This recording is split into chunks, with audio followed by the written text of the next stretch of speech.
ফেঁসে যাচ্ছেন সাবেক উপদেষ্টা আসিফ মাহমুদ সজীব ভুঁইয়া। এক সপ্তাহের মধ্যে তাকে নিয়ে আলোচনার ঝড়। একদিকে ব্যাংক হিসাব তলব করেছে বাংলাদেশ ফিনান্সিয়াল ইন্টেলিজেন্স ইউনিট, অন্যদিকে হঠাৎ করেই ফাঁস হয়ে গেছে পুরনো SMS।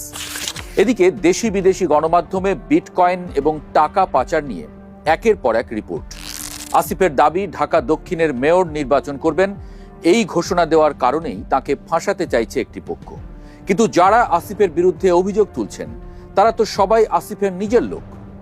আসলেই কি অন্য কোনো পক্ষ ফাঁসাচ্ছে আসিফকে, নাকি লেনদেনের ভাগাভাগি নিয়ে বনিবনা না হওয়ায় ঘরের লোকই করছে স্যাবোটাজ? মাত্র 2 সপ্তাহ আগে সরকার গঠন করেছে বিএনপি। নতুন স্বরাষ্ট্রমন্ত্রীর দায়িত্ব নিয়েছেন বিএনপি নেতা সালাউদ্দিন আহমদ। দায়িত্ব নিয়েই জুলাই আন্দোলনের সময় পুলিশ হত্যার তদন্ত করতে গ্রিন সিগন্যাল দিয়েছেন তিনি। পুলিশ কর্মকর্তা এই তথ্য জানিয়েছেন গণমাধ্যমে। তারা জানিয়েছেন নতুন করে তদন্ত হবে, সন্দেহভাজন অনেকের ফোন কল এবং SMS লিস্ট আবার চেক করা হচ্ছে। ঠিক সেই সময়েই আসিফের ফোনের SMS লিস্ট ফাঁস হলো। ফাঁস করেছেন বিএনপিপন্থী সাংবাদিক বলে পরিচিত নাজমুস সাকিব।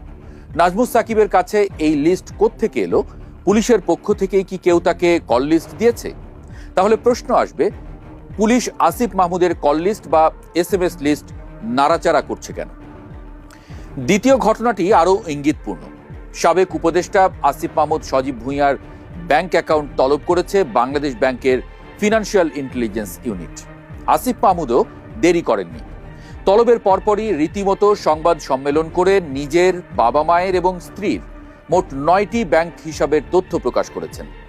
এখানেই ফেঁসে গেছেন আসিফ মাহমুদ। ফিনান্সিয়াল ইন্টেলিজেন্স ইউনিটের চালটা তিনি ধরতে পারেননি। ব্যাংক লেনদেনের বাইরে আসিফ মাহমুদ বা তার পরিবারের যে সম্পদ বা লেনদেন আছে, সেখানে যদি সন্দেহজনক কিছু দেখা যায় তাহলেই ফেঁসে যেতে পারেন তিনি। এর আগে অনেক রাজনৈতিক নেতা এই হিসাব বহির্ভূত আয় বা সম্পদের প্যাঁচে পড়ে ফেঁসে গেছেন। অনেকের রাজনৈতিক ক্যারিয়ারও শেষ হয়ে গেছে, তাদের কাউকে কাউকে জেলও খাটতে হয়েছে। কেউ যদি আসিফকে ফাঁসাতে চায় তাহলে তারা এখন আসিফের এই হিসাবের বাইরের সম্পদ খুঁজে বের করবে।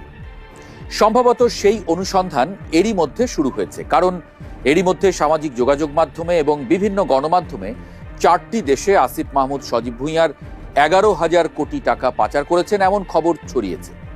নতুন ধারা বাংলাদেশ নামের একটি রাজনৈতিক দলের চেয়ারম্যান মমিন মেহেদি দাবি করেছেন আসিফ মাহমুদের PS মাহফুজের 450 কোটি টাকা দুর্নীতি করে বিদেশে পালিয়ে গেছেন।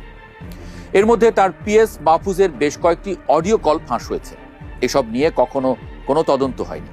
আপনাদের মনে আছে হয়তো